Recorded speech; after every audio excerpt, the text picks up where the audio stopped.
E isso nos leva... A gente acabou de passar por uma tentativa de golpe de Estado, Bruno. O golpe de Estado foi planejado por um grupo de generais 4 estrelas e um ex-presidente da República. Não aconteceu, aparentemente, porque o alto comando do Exército decidiu não embarcar. Mas se o país entra num ritmo de ingovernabilidade por causa do Congresso, não, por favor, não acho que eu estou fazendo um discurso antilegislativo, porque não é a ideia. É só que governança é necessário.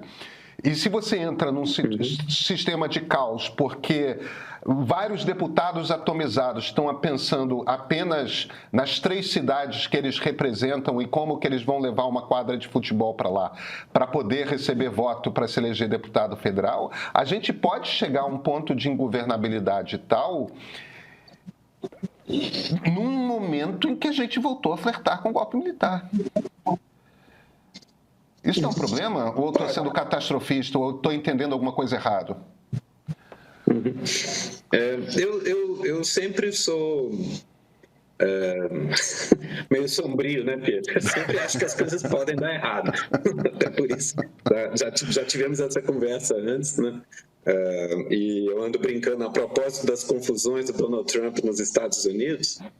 Eu outro dia, conversando com amigos, soltei essa na rede, assim, a gente nunca soube bem definir, caracterizar, conceituar a tal da democracia consolidada.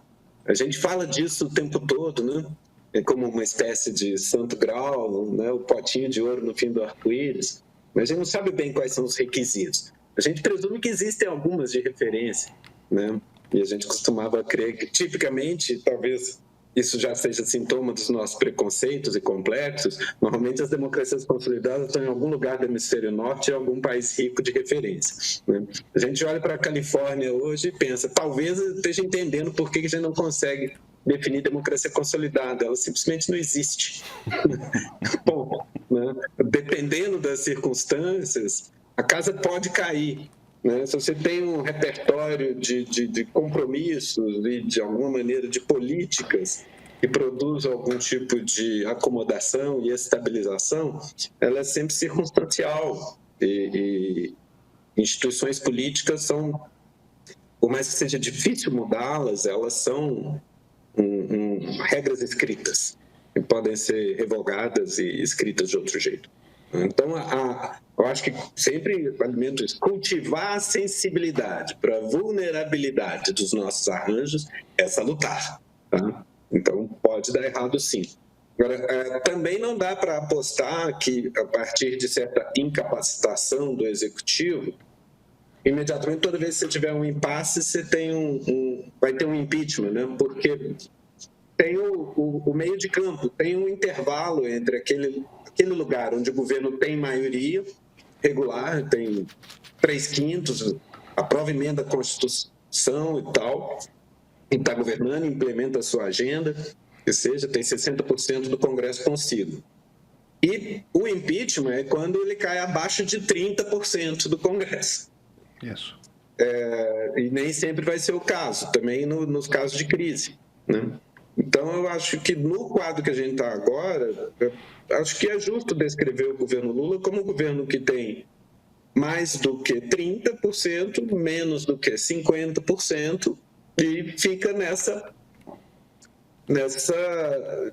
paralisia relativa.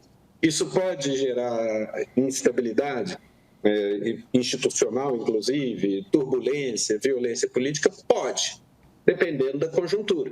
Nesse momento, ela é menos provável porque enfim, teve Bolsonaro há pouco, tem alguma coesão precária que seja no que eu sempre chamo o Partido da Constituição, que ganhou a eleição em 22, tem alguma concertação residual que seja ali, e tem o estado da economia na fotografia, no instantâneo de agora, vai ver, os números vão melhorando. Vão de mal a menos mal, estão crescendo e tal. Então tem um horizonte fiscal, tem alguma incerteza fiscal na frente, mas as coisas vão relativamente bem. Então não é um governo especialmente impopular. Ao contrário, tem números razoáveis de popularidade. É difícil enxergar realisticamente impeachment pela frente nesse mandato, né? Então, a chance de ficar nessa deriva relativamente disfuncional é grande, né? O que tende a cobrar preço mais salgado no devido tempo, né?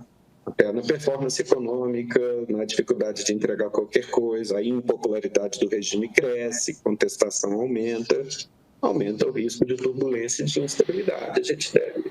Outra coisa, nesse sentido, talvez você possa pensar, o arranjo atual não é um equilíbrio, não tende a perpetuar nesses termos. Mas isso não quer dizer que a gente está muito autorizado a dizer com clareza o rumo que isso tende a tomar, né? Não é trivial. Se não é trivial reverter isenções tributárias, que eventualmente os governos dão imaginando em coisas de curto prazo, talvez menos trivial ainda é imaginar o Congresso tal como constituído nesse momento, abdicando dessa prerrogativa, que em boa medida, essa altura, é uma prerrogativa não apenas do Congresso contra o Executivo, mas também dos plenários em cima das lideranças partidárias, etc., né, que eventualmente vão ter que acomodar-se a um arranjo. O Arthur Lira pilotava isso de maneira muito peculiar, mas provavelmente esse arranjo, uma vez posto em pé, passa a ser tocado depois por um Hugo Mota, por isso que dificilmente com as mesmas prerrogativas e o mesmo poder e a mesma, talvez, disfarçatez com que Arthur Lira fazia isso, né? Agora, vou trazer o gênio de volta para dentro da garrafa vai ser difícil. O Flávio Dino, né, está priorizando transparência na esperança de aumentar controle. Talvez os partidos, oportunamente, vão tentar fazer movimentações no regimento, talvez na legislação partidária, para dar prerrogativas às direções partidárias. Mas, enfim, isso mexe muita coisa, porque para a maior parte dos partidos interessa baixa organização local, ter comissões provisórias em vez de diretório regionais, porque assim as lideranças nacionais conseguem governar, assim como Roberto Jefferson é dono do PTB, você tem gente, os partidos têm donos, independente da densidade eleitoral do dono, né, porque fazem a corretagem de interesses ali dentro. Bruno, isso agora inclui a química das emendas também, essa engenharia das emendas, que vai ser osso do Brasil para reconstruir. Eu ouvi de dois, para usar a sua expressão, donos de partido, eu ouvi de dois donos de partido nos últimos meses a convicção de que, não em 26, mas em 30, nós vamos votar em deputado federal pelo regime de voto distrital misto. Eles acham que já existe consenso no comando dos partidos para aprovar isso. Se forçassem muito a barra, conseguiriam fazer isso esse ano, mas parece que a escolha é de não fazê-lo esse ano, é fazer sem desafogo em 2027, início de 2028. Essa nova maneira de votar para deputado federal, você acha que volta a trazer para os partidos algum controle sobre suas bancadas e isso pode melhorar o arranjo? Já respondendo a pergunta aqui do Rafael Pettinati, que fazia exatamente essa colocação, dizendo que já passou da hora de ir para o semiparlamentarismo até o parlamentarismo com voto distrital. Não é exatamente a mesma coisa, não estou falando de passar para parlamentarismo, não. Mas ele fala do voto distrital misto e da lista fechada, então já queria acoplar aí essa... Eu acho que agora, enfim... Os males da lista aberta, eu passei a década passada, passei uns 15 anos entre 2004, mais ou menos, e 2017, reclamando da lista aberta. Eu acho que agora os males da lista aberta voaram na nossa cara com mais nitidez, né? Eu vou te pedir, Bruno, para você... Eu evidentemente sei do que você está falando, mas talvez muitos na nossa audiência não saibam o que é a lista fechada, o que é a lista aberta, o que é um voto distrital misto. Se você puder juntar na sua resposta como professor. Rapidamente, né? Quer dizer, existe normalmente... O sistema mais antigo, tradicional, é aquela coisa tipo americana, inglesa, em que cada distrito tem um deputado. Aí você vai ter 500 deputados, você tem no Brasil 500 distritos, cada um bota um carinha lá, né? Lá pela metade do século XIX, começa uma campanha porque minorias queriam entrar. E aí, na virada do século XIX, século XX, emerge e se dissemina na Europa o sistema proporcional, em que aí você cria distritos que têm, digamos, 10 cadeiras, se for o caso, né? E aí, se um partido tem 10% dos votos, já leva uma cadeira. E isso cria multipartidarismos, mas isso favorece a multiplicação de partidos, cria uma representação mais pluralista, de fato. A ideia com isso é que você vai ter meia dúzia de partidos relevantes e vai ser possível fazer coalizões. O regime europeu quase sempre é parlamentarista, etc. Então, os partidos se acertam, montam governos, na maioria que conseguem fazer no plenário, né? Tipicamente, sistema proporcional, o eleitor vota só no partido, né? Não tem candidatura individual. O normal, no sistema proporcional, os partidos apresentaram sua chapa. Se tem 10 cadeiras em disputa, sei lá, Minas vai eleger deputado federal, elege 53 deputados federais. Então, cada partido, ou no nosso caso, cada coligação, ou atualmente cada federação, bota 53 nomes ordenados. Eles falam, vote em nós, vote na nossa chapa. Se eleger um, vai o primeiro da lista. Se eleger dois, vai o primeiro e o segundo. Se eleger três, vai os três primeiros. E assim por diante. Então, a gente sabe que quem está em 40º não vai entrar. Está trabalhando para o partido, tentando melhorar a sua posição no futuro, etc. Né? Ninguém vota em pessoa, vota no partido. Muita gente fala, isso vai favorecer cacique partidário, mas na real dá organicidade para as bancadas. E hoje, minha teoria é que no Brasil, o dono de partido deita e rola porque eles controlam em boa medida quem vai se eleger ou não, canalizando dinheiro. Só que não prestam contas por isso. Então, para isso, com a lista aberta, o que acontece? Cada pessoa vota em quem quiser, vai descobrir no dia seguinte da eleição que seu candidato estava disputando ou nunca teve chance, né? Mas você mal dá notícia de quem é o partido, né? Agora, enfim, para você produzir maiorias e tentar induzir o Congresso a ter um programa, quando cada pessoa é eleita competindo com os seus colegas de partido e, eventualmente, reforça a sua posição, canalizando recursos para seu reduto pessoal, nesse momento tem um Congresso com grandes dificuldades, sempre foi difícil, nunca é trivial, mas nesse momento, como é que vai pedir os partidos para se contraporem a seus deputados eleitos de maneira quase individual, com um programa para o Brasil, né? Nesse momento, cada um está se resolvendo e se garantindo, canalizando recursos para a sua base, e isso produzindo esses efeitos. Isso é a lista aberta, né? Que a gente vota, a gente, de repente... É muito peculiar ao Brasil, isso não tem mundo afora, né? Essa ideia de que você chega numa eleição para deputado e tem 500 candidatos para ocupar dezenas de cadeiras num distrito de milhões de eleitores, distritos grandes, isso é muito brasileiro, né? Isso é bem atípico, mas é a nossa experiência. Isso fragmenta os plenários. A gente tem 30 partidos, às vezes. A Câmara de Vereadores em Belo Horizonte, na década passada, em algum momento, tinha 41 cadeiras e mais de 20 partidos.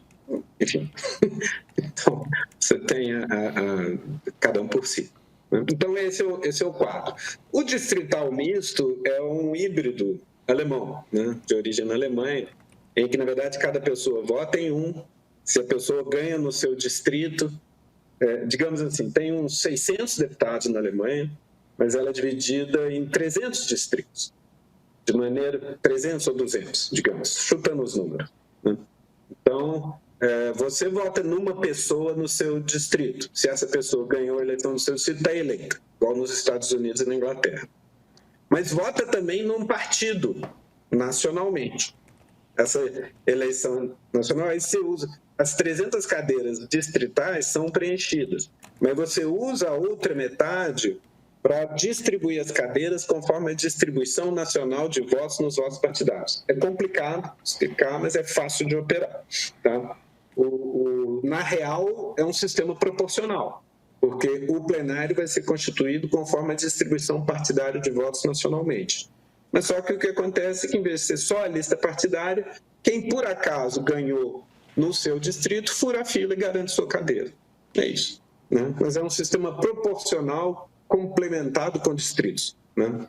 Mais comum hoje em dia do que corrigir é criar praticamente duas coisas. Quer dizer, você tem metade das cadeiras alocadas proporcionalmente, metade das cadeiras alocadas distritalmente. É uma espécie de monstrengo, mas parece que funciona, porque, na verdade, na parte distrital, você dá uma concentrada, diminui o número de partidos, a parte proporcional garante pluralidade e o resultado no plenário como um todo é um mix, um meio do caminho entre aí sim, misto, entre o distrital e o proporcional. E nesse sentido, se o Brasil for nessa direção, eu acho que é uma ótima notícia. Mas, sem dúvida, de mal menos mal em relação ao status quo agora. Eu me permito ser cético. Conseguir pôr uma proposta dessa na mesa é bem mais fácil do que costurar a maioria para aprová-la na hora H. Né? Eu vou te dizer, Bruno... Você vai precisar de muita capacidade de pressão de cúpulas partidárias para obter isso. Eu acho que a maior parte dos partidos não está interessada nisso. Eu vou te dizer... Os maiores sim, os menores não. Eu vou te dizer, Bruno, qual foi a explicação que eu ouvi de um político particularmente hábil brasileiro, que é presidente do seu partido. A maneira como ele me explicou foi da seguinte forma: olha, parece que o fisiologismo ganhou na Câmara, mas a política ainda manda. E o que ele queria dizer com isso, porque eu pedi... Me explica isso melhor. O que ele queria dizer com isso era o seguinte: os presidentes de partido, os comandos de partido, eles estão percebendo que eles estão perdendo o controle por completo das suas bancadas. Você estava falando de como é que funcionava a Câmara de Deputados. Quando Michel Temer era presidente da Câmara de Deputados, ele que foi um presidente particularmente hábil, com todos os seus deméritos, ele fazer política sabia fazer muito bem. O que ele e o pequeno grupo dele faziam era concentrar o poder decisório naquilo que você comentou, que era o colégio de líderes. Ou seja, os líderes dos partidos tomavam a decisão de quem que ia ser votado, tomavam a decisão de o que não seria votado. Como o Temer conseguia organizar aquilo bem, aquilo dava um tipo de autoridade para os líderes de partido, que se um deputado precisasse botar um projeto seu qualquer em votação, ele precisava se dar bem com o líder do partido dele. E isso criava um determinado tipo de disciplina de bancada que fazia com que a Câmara dos Deputados funcionasse bem. E o problema hoje que os presidentes de partido estão sentindo é que eles estão com cada vez menos ferramentas para manter a disciplina das suas bancadas. Então, a lógica desse presidente de partido, quando ele me explicou, veja, parece que a fisiologia ganhou de vez, mas a política ainda manda. O que ele estava tentando me dizer ali era, por enquanto, nós que estamos no comando dos partidos ainda temos alguma autoridade sobre as nossas bancadas. E a vantagem do voto distrital misto por um lado, muitos desses deputados, eles são já essencialmente deputados distritais. Eles são eleitos essencialmente, eles fazem ali seus 30 mil votos num conjunto de 2, 3 municípios no interior de estados como Minas, como São Paulo, que são esses estados muito grandes, muito populosos, né? Então, para eles não necessariamente é ruim. Mas, por outro lado, como você vai precisar estar o mais alto possível na lista do partido, isso quer dizer que você começa a precisar ter uma certa...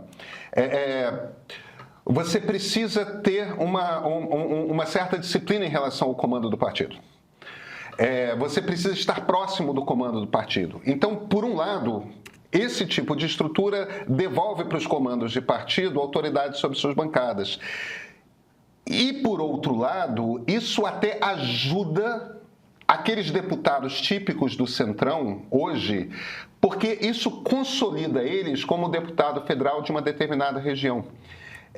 Então, nesse encontro fortuito de interesses e porque esses líderes se sentem ainda com alguma autoridade, eles poderiam conseguir fazer essa aprovação. Esse foi o raciocínio que me passaram e que para mim fez sentido. Faz sentido para você?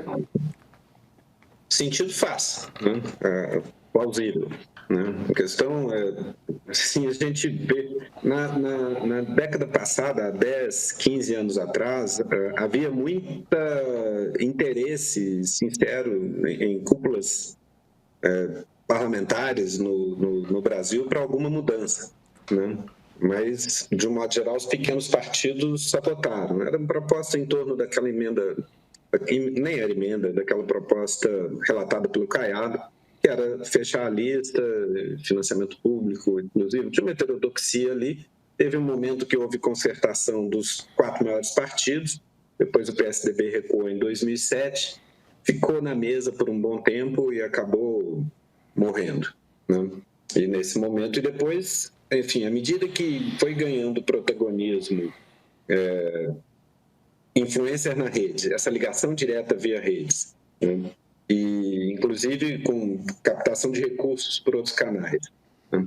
E depois as emendas impositivas reforçando essa autonomia muito individual de cada deputado, isso saiu da pauta e tudo que, no fim das contas, a certa cúpula do Congresso se deu por satisfeita com a reforma de 2017, que botou um freio, né? Passou cláusula de barreira, federações, e de lá para cá tenta diminuir um pouco a pulverização que estava ficando vertiginosa. Nesse processo, por enquanto, no primeiro momento, claramente, a partir de 17, a ideia de reforma eleitoral some um pouco da pauta do Congresso, em boa medida, porque eu acho que esses caras estavam experimentando para ver os efeitos.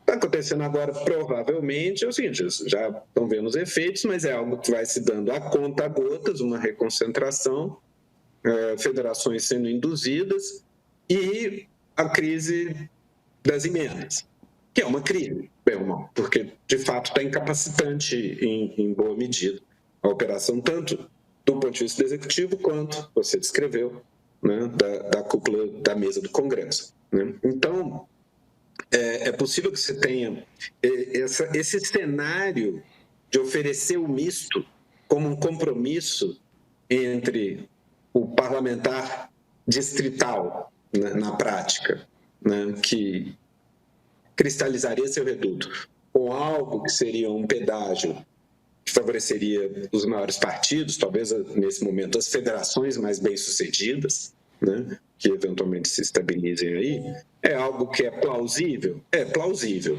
né? Mas eu vi o processo anterior dar errado de tantas maneiras, e às vezes imprevisíveis, né? O fato mesmo que o governo não entrava em campo porque os partidos pequenos sempre estavam na base, etc., e isso complicava. Eu acho que talvez agora você tenha, como o próprio governo precisa sair de onde está, o executivo, qualquer que seja o presidente, né? E na outra ponta, você tem dirigentes partidários querendo retomar algum controle, líderes, sobre os plenários, talvez a fatia distrital da representação seja a cenoura que metade dos deputados espera receber aí, com qual você consiga trazer os votos de metade e conseguir maioria. Pode ser? Dá para imaginar? Possível? É. Mas, enfim, eu estou escaldado quanto à ideia de que a gente desenha aqui agora e aprova daqui a 5 anos com alguma clareza do que está se passando. Mas, sim, o sistema não está parado num lugar confortável, fácil de se reproduzir, não. Do jeito que está, ele tende a crises, né? E, sim, né, elites políticas tipicamente preferem operar fora de crises, né? Preferem ter uma postura mais conservadora para conservar sua própria posição no sistema ao favorecer a estabilidade do sistema. Então é possível que algo role por aí. Pode até ser, aí a outra pergunta que sobra, mesmo no cenário do distrital misto, é se ele vem preservado do presidencialismo ou se junto vem algum tipo de semipresidencialismo com o primeiro-ministro à francesa, né? ou a maneira de Portugal. Aí também é mais difícil ainda de antever por onde evoluiria o processo na hora de decidir. Em 2018, Jair Bolsonaro, um político abertamente hostil ao regime democrático, chegou aqui, à presidência da República, pelo voto. Ninguém pode ter a ilusão de achar que não há conflito em democracia. Não, os regimes democráticos são muito conflituosos. E 4 anos depois se movimentou para continuar aqui, mesmo não tendo votos para isso. Democracia é um regime intrinsecamente frágil.